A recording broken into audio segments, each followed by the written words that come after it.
شو قصة الفرقة الناجية؟ مكثرهم هي واحد. النبي صلى الله عليه وسلم حكى عن واحدة، كل واحد يفكر حاله هو. اشرح لي بالأول.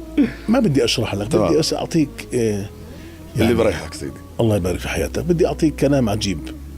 سيدي الصديق الله يرضى عنه رضي الله عنه بإجماع السلف والخلف وبشهادة محمدية هو خير البشر بعد الأنبياء.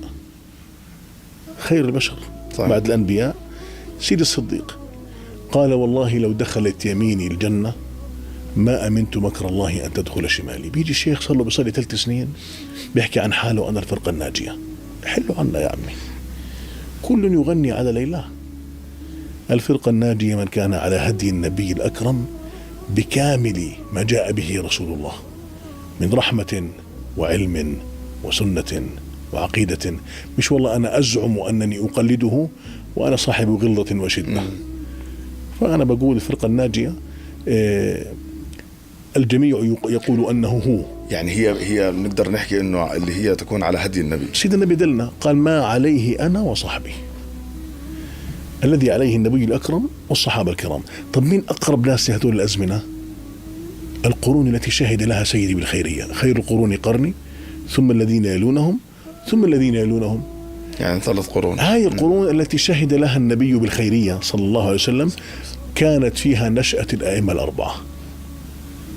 فأبو حنيفة تابعي، أبو حنيفة العظيم المبارك اللي أنا بيجي ولد لسه اللحية زي شاط المروعة 4 شعرات، شو بقول لك؟ نظن، بحكي هو لحاله اللي بيحكي، ما فيش 10 اللي بيحكوا هو. نظن أن أبا حنيفة قد أخطأ في هذه المسألة. قديش عمره؟ 22 سنة. يظن أن أبا حنيفة النعمان الإمام الأعظم أخطأ.